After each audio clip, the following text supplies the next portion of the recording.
Right on. Okay, cool. So yeah, Kevin, when you get a chance here, unmute your microphone so that you can jump in here. But hey, welcome everybody. So this is kind of, this is kind of an interesting, it's always interesting, isn't it, folks? But what I was thinking about today, so we were kind of kicking around some different ideas, it's kind of wrapping up the end of summer here, been out traveling a little bit with the kids, about to go back to school. Kevin's been kind of immersed in some business, some of his other primary business and stuff like that. And so we were kind of thinking about, okay, well, where are we? What, topics have we covered over this last year with this call? We have this incredible archive now of incredible topics on the YouTube channel. So, this is something that you can always go back and revisit. And, if I just kind of off the top of my head, if I think about all the different things that we've covered that are relevant to this business, we've covered things like, developing a durable dream, right? We've talked about the mindset of linear versus nonlinear income. We've talked about techniques for sharing, techniques for product sharing, techniques for inviting. We've talked about working with people that are part of your support team to not be the messenger, or be the messenger, not the message, right? And all of these different things that we've talked about up until now are really the nuts and bolts, the building blocks of what it takes to put a business like this together. And of course, we've been through some highs and we've been through some lows. And where we sit today is that it's been about a year now since the initial launch party. I think this last week, Travis and some of the owners of the company were celebrating 1 year ago the actual party and launch of this particular opportunity. And so one of the things that is super important, in my opinion, is the process of plan, do, and review. And most things that we can do in this life, we can do if we plan, do, and review. And another way to say it is to ready, fire, aim, right? And so we have to take action, and then we have to review our actions and see what kind of results that those actually created. And then we have to speculate, and we have to plan, do, and review again. And so now that we have been in business basically for a year, shipping products, paying commission checks, and really experiencing what the nature of the Active Greens product is and what it has done for people, we can now review some of the things that have taken place. And so if you've been with us, you've heard us talk about this idea of how does something like this grow. And so growing a business in the home-based business space, or growing something that is direct to consumer and word of mouth, it can be one of the most challenging emotional and intellectual practices that it is, because it works almost nothing like any other business that exists out there, right? There are commission sales businesses, of course, but typically the upfront commission is larger, but the potential for exponential growth is much smaller. So even if, people that have come forth and that are part of a business like this that have done commission sales, oftentimes this is a more challenging thing for them to wrap their heads around, because in the very, very beginning stages of this, the levels of income generated for the activity might be lower, but in the end game stages of this, the level of income for the activity is, something that you really can't get anywhere else. Then you have people who have a traditional employment mindset, right? Which is go to work, get paid, go to work, get paid, earn either an hourly wage or a salary. And again, that's something that's very challenging for people who are used to that model to come and to, really turn the exponential growth on in this model. And then finally, you have people that maybe they've done, influencer or affiliate type opportunities before, but they really are stuck in a linear income mindset still, which what I mean by that is that, they might be really good at gathering customers up, but they've never really understood the idea of what happens when multiplication really happens. So you have the way that these compensation plans are designed, and these models are built where you can have someone, quite frankly, that is going along earning maybe a couple $100 a month, maybe $500 a month, $1,000 a month, and fast forward a year later, and they are earning, well into the 6, if not 7 digits, sometimes 6 figures per. And it is too difficult to conceive that can happen as a result of just 3 times 3 times 3 times 3 times 3 times 3, or whatever the duplication model is. So while a lot of what we talk about is theory, tonight I'm going to interview Kevin a little bit, and for a couple of different reasons, because we have some real world data after business. And what's interesting is that with some of this data, every one of our businesses will both and do its own thing a little bit, but we can learn from those that have come before us, and then we can take that, we can make our own plan, we can project that forward, and really emulate a business. And so before we jump in, the last kind of say, remember, of course, most people are here for lifestyle. So most people come to a business like this because they simply want something more. And what that usually looks like is, it doesn't usually mean, maybe creating massive amounts of wealth, monetary, all those people will. It typically do things that neither being able to place an in there already doing care. I don't know why I'm cutting out. It's freaking annoying. I have pretty good internet, I think, though. So like I was saying, so people will basically, look to either replace an income that they have from something that they're already doing that they don't care to do anymore, or add an income so that they can start to either pay down debt, or to save for the future, or to invest, or to, plan for retirement, or whatever it is. And so while there's a lot of conversation about, 6 digits per month, multiple 6 digits per month, these big incomes, the reality is that for most people, if in a 3-year time frame they could generate an extra $5,000 to $15,000 a month, that is a pretty realistic and pretty life-changing target for, I'd say, probably 97-98% of the people that are going to participate with us in your business and in the future of your group. And so based off of those numbers, now with some of the data that we have, we can reverse engineer some of what's happened, and things are only going to get better. Things, as these businesses grow, they only get better, they only get more streamlined, and they only grow faster. But that's kind of the context for what we're going to talk about tonight. So the first thing I want to do is, Kevin, if you can kind of recall, just for those of you guys tuning in right now, Kevin is one of the first influencers in the company. He's enrolled directly to the company and makes up, a third or so of the total company's organization. He was also one of the first people that really started to get an organization together. So now there's groups that are happening in Central America, groups that are happening in Europe. But Kevin was really one of the primary founding, influencers, so to speak. And so we can learn a lot of data from what he did. So the first thing that you did, Kevin, that I thought was interesting was that we didn't even have packaging on a product yet. I think we had tried it. We didn't have a website yet. And there was an idea that basically there was going to be this launch event, and that we were going to grow this company. And so what did you do? And to kind of get your thing off the ground, what is somebody that's starting today or starting over today, what can they do that's similar to what you did a year ago to kind of get going? Well, I wonder if you remember, but at the very beginning, we had an idea. We didn't even have a product yet. I had tried it. I had tested my nitric oxide levels. All I had was a picture of a stick. I had a picture of Dan's phone that he took a picture of the bag. I took a picture of his phone. So if he said, what were the arrows in your quiver when you got started? It was like, no website, no product. I had a non-disclosure agreement that was very general. And I reached out to people and I said, hey, I have something I'd like for you to take a look at. Would you sign a non-disclosure agreement? And I copy and pasted literally that. And I sent it out to the people I thought would do this the most, and the people I was the most scared to reach out to that could yield the most results. I went straight to those guys first and saw who would sign an NDA. When I got resistance, I just stood down. I've stood down in resistance this entire time. I feel like alignment would align. And so the people that seemed interested, they'd sign a non-disclosure. It was merely a formality. Nobody was necessarily collecting those. And then I sent them that video. That was the other arrow I had. What if there was a product that you could take every day? You remember that video, the what if video? So I had that, and I had the actual video. So I'd send the file to people and I'd say, this is the product. And then I just send a text that's like one product, one story, one message, one focus, greens, $50 a month. Unless you're a customer, then it's 60. 3 who get 3, you make 300 a month.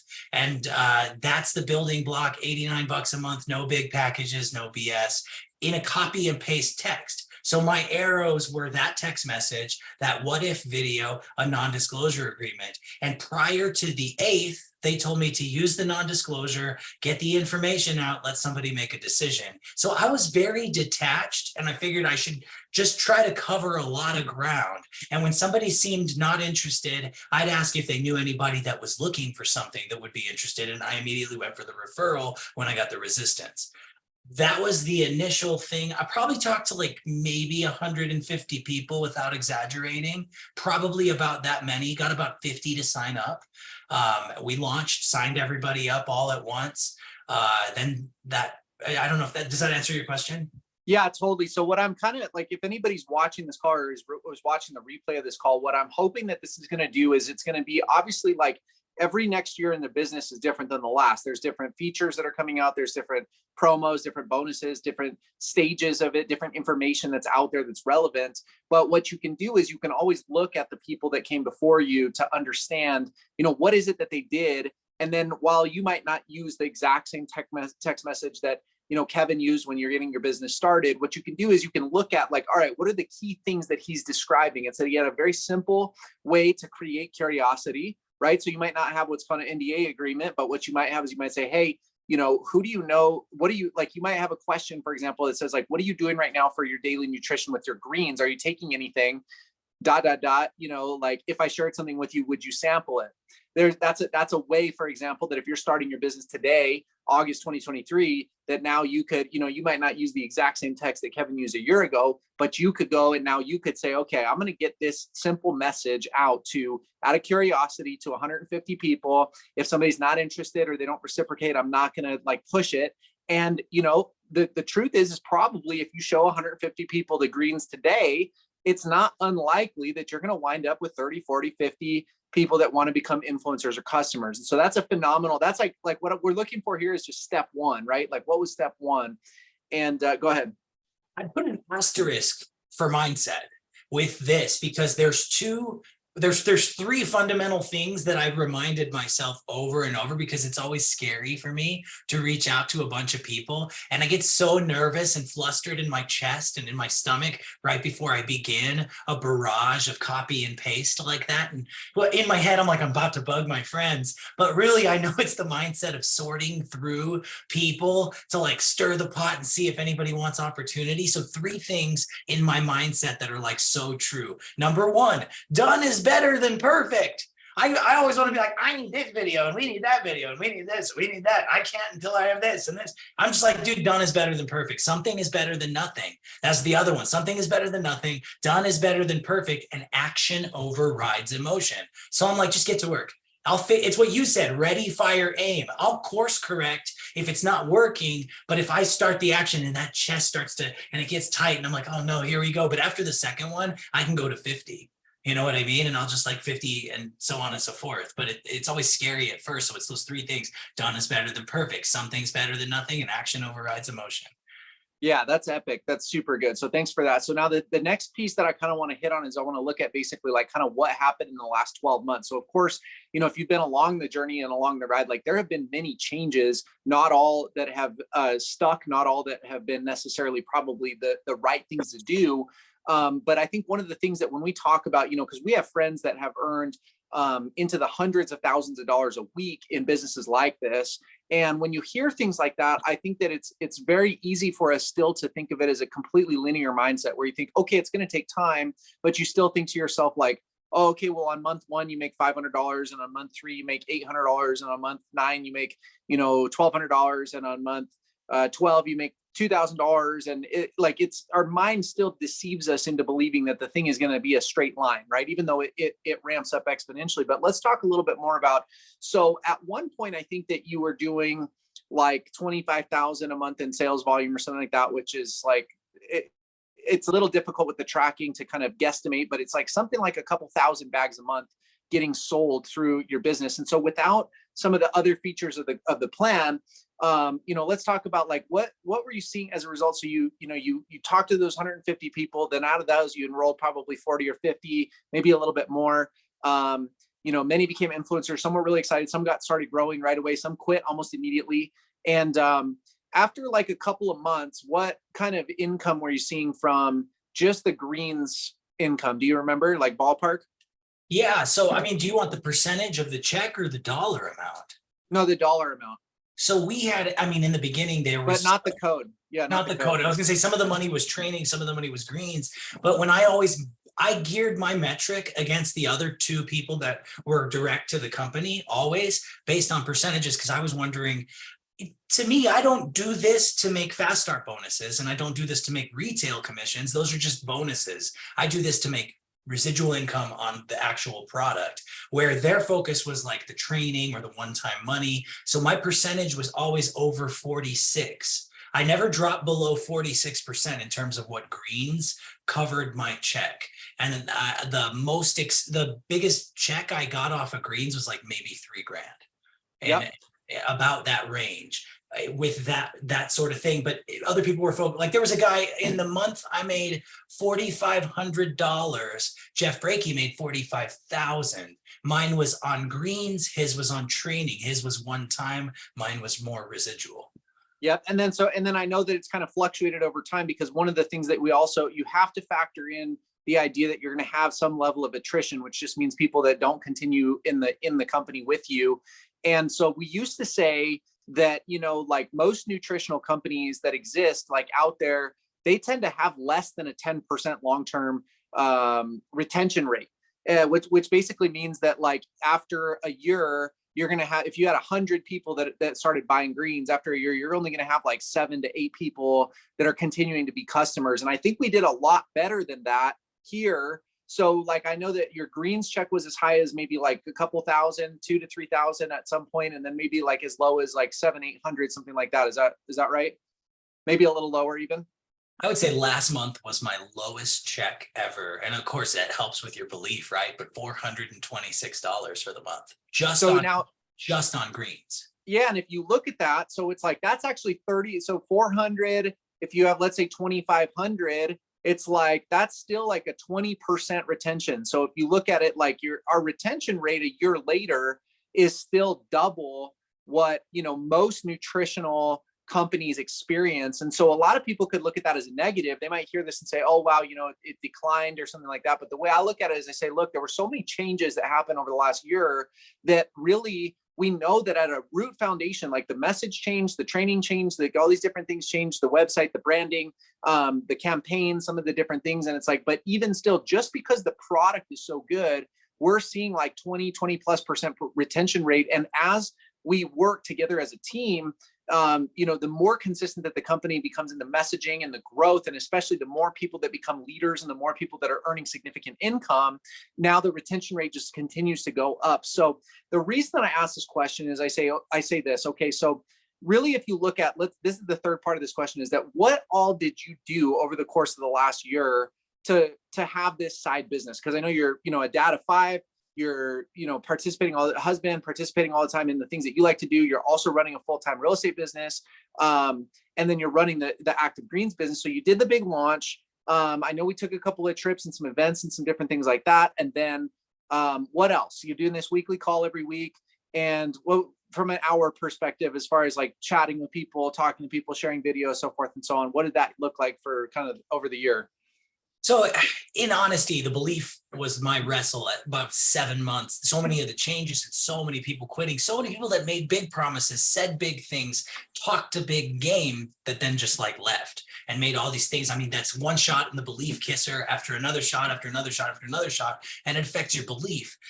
You go at the 6-month mark, if we're at the 1-year mark, before the 6 months, I probably would put about 7 to 10 hours a day into prospecting or presenting the business. At the beginning, for the first half of the 6 months, waning all the way down to still like a couple hours of servicing there at that 6-month mark. Everybody that encountered me within a few feet of space, I was giving sticks to, getting phone numbers and showing them some information and asking the questions. Now it's only if it's easier or somebody pops into my head. I used to send out like 10 or 20 sticks, like 10 or 20 packs of 3 sticks and test strips to different people consistently, weekly. I think it's been 2 or 3 months since I've done that. This week I've sent out sticks 3 times now, and I'm ramping back up because I realized something very powerful in that 1-year call. I was like, 1 year. And right before that, missed my first like Sunday call. I haven't missed one. I missed my first Sunday call. And I realized on an internal level, when you can make $100,000 in a month at your day job, in reality, you can make $100,000 in a month in what you do for your day job. And you're over here like, I've got $400 a month in year one in my residual. You start to put your time into the thing that can feed you six figures, but it's linear. And it's like, I've tasted the multi-level income prior. So the temptation, regardless of how much I earn, is there. And so I had a moment where I shifted my focus to the cash cow that feeds the family. And then I got the result by way of, let's call it like $60,000 that I showed up in about 30 days that actually I got. And I thought to myself, here's 60,000 in 30 days. That seems like good money, right? You know, Peyton, because you and I have talked over the last couple of weeks, it's depressing. And it makes me want to do against all odds more, because that against all odds money, while at the time it may only be a couple thousand, it's the months I didn't do anything, it still showed up. And in a couple of those cases, it grew and then it started to wane. And so there's this aspect of like, if I'm in my real estate business, I've made 100,000 in a month 3 times. I have averaged no less than 20,000 a month for 10 years, no less than that in that time period. And I'm looking at this business as my way out of that. So if that is not something, I don't know what is, but it is such a difficult thing when you are linear and you're in a sales like business, like you said, but regardless, the temptation is always there because nothing else does what this does. And over the time period where my belief might have been low because there were a bunch of changes, I always had this thought where it's like, you know what? The company that I made the most money in had a terrible website, terrible cheesy branding. The copy on the website was terrible. The packaging was terrible. The taste was all right, but the product was great and it was priced better than the competition, just like this. So from that standpoint or metric, this is so much better, but people are always projecting their standards versus what this is. And it's like, at the end of the day, this delivers product, pays checks, and continues to pay.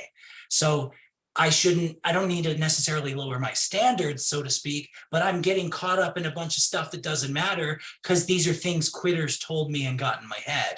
But at the end of the day, I will have the result and they may not, because they couldn't stick to something 1 year. And think about the people that have consistently been on this call. Like, I'm going to name drop Jason. I'm going to name drop Shiloh. I'm gonna name drop Jason. I'm saying, and it's like, what does that say about you, that your commitment level's there if you're the only person that shows up? It's like your dream is durable. Your consistency is there. You've done what others won't do. If you're willing to do the things that others won't do on a level of commitment, the universe will reward you. God will reward you if you take action in the direction because you're doing what they won't do. And it's like, yes, this is an emotionally expensive concept, but Peyton, I'm going to interview you for a second. Let me well, ask your question, and then I've got like something to kind of tail onto your thing. Do you recall in networking when you could live on your income full time with networking? Yep. Will you tell us what that was like? It's just a different paradigm, really. Like we had a mentor that used to say like, oh, it'll ruin you because it's the hardest thing you'll ever do, but it's the easiest money you'll ever make. And there's a lot of truth to that, because you just think so much about like, if you have your own small business, for example, and it's a brick and mortar business, like you still tend to keep hours. And so it has some type of rigidity or structure that most people experience, even if it's in, if you run your own company or if you have your own job. If you have a business that's transactional, so let's say that you run an online business, but it's still servicing clients, that you're onboarding clients and so forth and so on, like you have a cadence and structure as far as what exists for like the pace of what your day-to-day actually looks like. And there's always a sense that it's going to go away if you're not doing it. When you get this built, it just exists. And sometimes there's times where when you step away from it, it actually does better, because part of this business is about developing leadership. So it's the point of this is not to have a business that most people say like, oh, my business like lives and dies with me, or it's like at the end of the day, like I won't let it that happen, or they have all these things of like, I make it happen, or I run it, or I'm the CEO, I'm the boss, all these things. And I'm like, this business is so fundamentally different because it starts with you, but it certainly doesn't end with you, nor do you want it to end with you. And so you'll see people start to become leaders. You'll see people start to come into their own, and you'll always have some type of structure that you run, like whether it's a weekly call or a team call, or different like types of presentations. Like there's of course inputs to keep the business rolling, but it's the most bizarre experience ever. I remember waking up in offshore. I was in Bermuda, and got one of the biggest checks that I'd ever gotten for the week, and I had been out of cell service for like 4 days. And it's just a paradigm that it is so uncommon that most people can't believe it. And I also think that that's one of the reasons that most people, even inside of this business, sabotage themselves, because they think that it's all about being important. They think that it's all about, they're the leader, they need the attention, they need the thing to run with them. And it's like, no, you're just like one piece of a cog in a machine that the machine will run without you once you get it going, right? It takes your cog to get that machine up to scale, up to pace. But once it's there, it just goes. And it's to this day, it's like nothing else I've ever seen. So what I was going to say is, where I was going with the whole thing with Kevin is that I'm like, if you're sitting here listening to us right now and you're saying, okay, that makes sense, that's realistic, those are real numbers, so forth and so on. There's two things that if you can really understand this,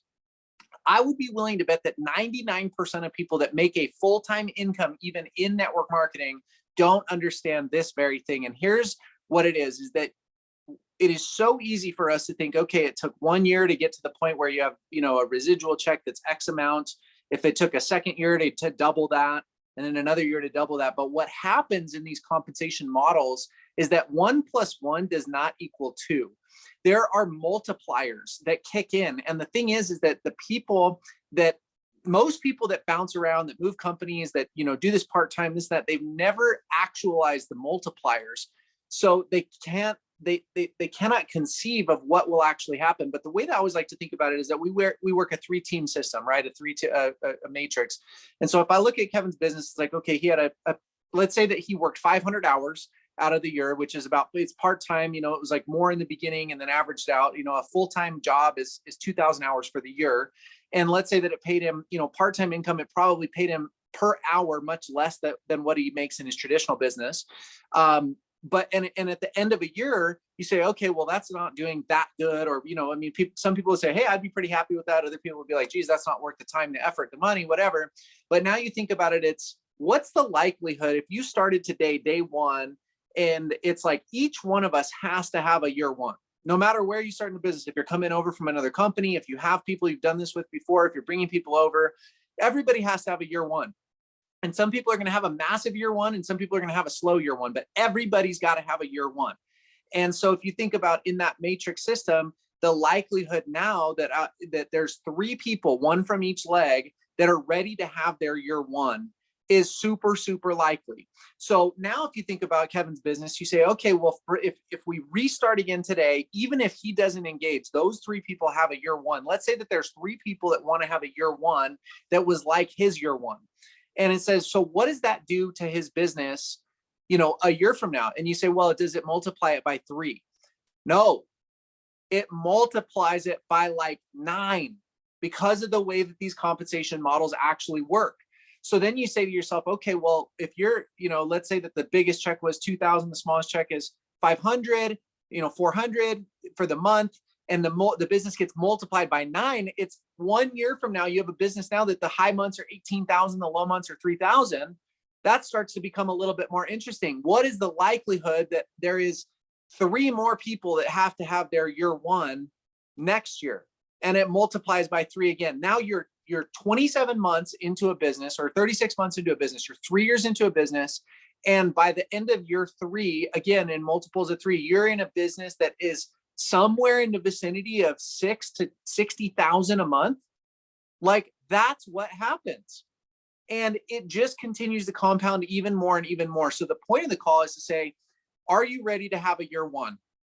The second point of the call is, if you're ready to have a year one, there's no perfect formula, but take what has come before you and make a plan, make the commitment to go out and do it. And then you're going to review it. And it's like, we can review it, improve it, whatever. And then think about the perspective of, You're going to have a year one to help people have their first year one, to have 3 people have their first year one. And again, now you start to look at it with real world data that 3 years in, it's pretty likely that most people that'll take this seriously are in a position where they have maybe that $5,000 to $15,000 a month business that, again, it's based off of subscriptions, and those subscriptions are compounding, and you have other people gathering subscriptions. And so it has the potential to be growing whether or not you're adding to it. And those subscriptions are recurring with a 20% retention rate with a small company without a lot of momentum. That could be 25, 30, 40%. Like, that's now how this starts to become something that is very interesting to even the most savvy of business people next year, the year after that, the year after that, and so forth and so on. So anything else that you wanted to hit on before we wrap up? It's just really interesting when you realize there was an offer at the year one where they said, if you're in the business on AutoShip for 3 years, you'll get grandfathered in for life to profit sharing in the total sales of the company. And I can count on like one hand all those people that are still here. Like, they missed out on that one. And it's like, here's a product you should take every day for the rest of your life. And like, you really should. And yet they're not. And you're like, there's this aspect of like, if it was linear, and every company I've ever been involved in, there were a bunch of people that just wanted to buy low, sell high, and retail product somewhere in a linear fashion. And it never worked very good, but they still would get a booth. They'd pay the money. They'd get signs made. They'd go to wherever people were and try to sell product. And I think I'm marvel at the fact that the only person who has done that was Galen Gerber, and he had phenomenal results. His real world data on that was insane. He was out front of a gym for a few hours and he got like 20 or 30 leads and signed up several people from that. And he was retailing to recruit, and the offer for a customer is 25 times more money if you're linear. And you'd get 400 customers and you got $10,000 a month that's coming in from customer orders. So I'm surprised that the linear people have not gravitated to this, but I talked to Dan Putnam day before yesterday about this, and he's like, it's as simple as just doubling down on the 3 who get 3. He's like, forget all the details, double down on the 3 who get 3 and get some customers along the way.